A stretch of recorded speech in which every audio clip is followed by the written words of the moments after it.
Good day, everyone. Welcome to today's lecture on a topic, the material self. Our intended learning outcomes are: explain the association of self and possessions, identify the role of consumer culture to self and identity, and appraise one's self based on the description of material self. We are living in a world of sale and shopping spree. We are given a wide array of products to purchase, from a simple set of spoon and fork to owning a restaurant. Almost everywhere, including the digital space, we can find promotions of product purchase. Product advertisements are suggestive of making us feel better or look good. Part of us wants to have that product. What makes us want to have those products are connected with who we are. What we want to have and already possess is related to ourself. Belk, 1988, stated that we regard our possessions as parts of ourselves. We are what we have and what we possess. There is a direct link between self-identity with what we have and possess.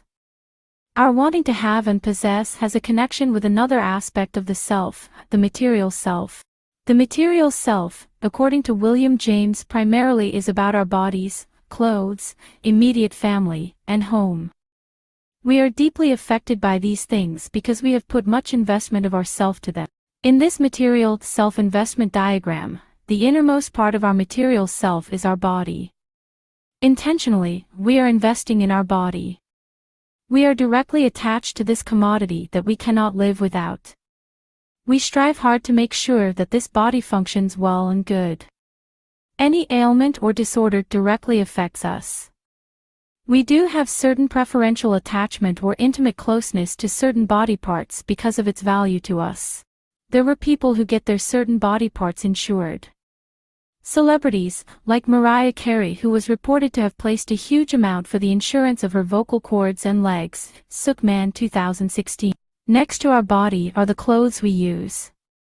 Influenced by the philosophy of dress by Hermann Lotze, James believed that clothing is an essential part of the material self.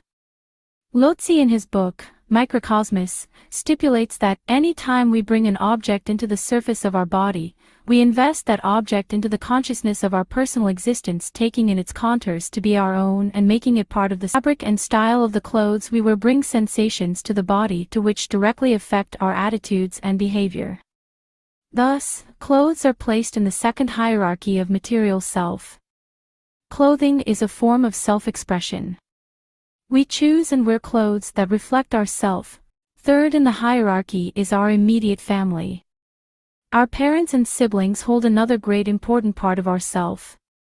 What they do or become affects us. When an immediate family member dies, part of our self dies, too. When their lives are in success, we feel their victories as if we are the one holding the trophy. In their failures, we are put to shame or guilt. When they are in disadvantaged situation, there is an urgent urge to help, like a voluntary instinct of saving one's self from danger. We place huge investment in our immediate family when we see them as the nearest replica of ourself. The fourth component of material self is our home. Home is where our heart is. It is the earliest nest of our selfhood.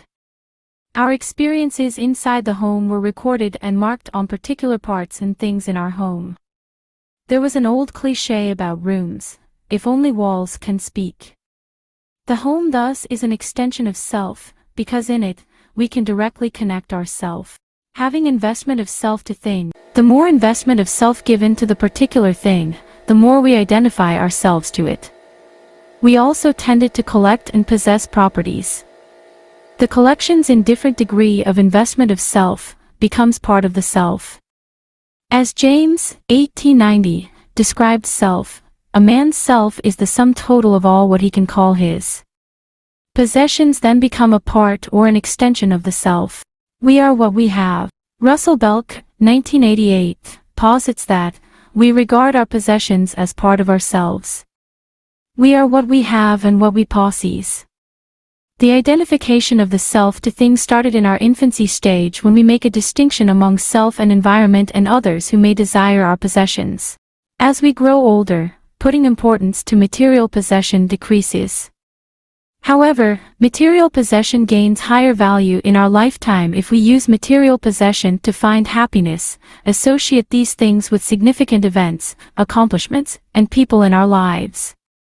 There are even times when material possession of a person that is closely identified to the person gains acknowledgement with high regard even if the person already passed away.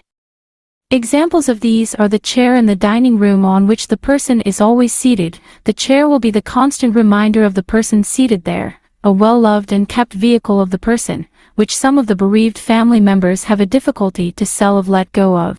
Because that vehicle is very much identified with the owner who passed away, the favorite things are symbols of the owner. The possessions that we dearly have tell something about who we are, our self-concept, our past, and even our future.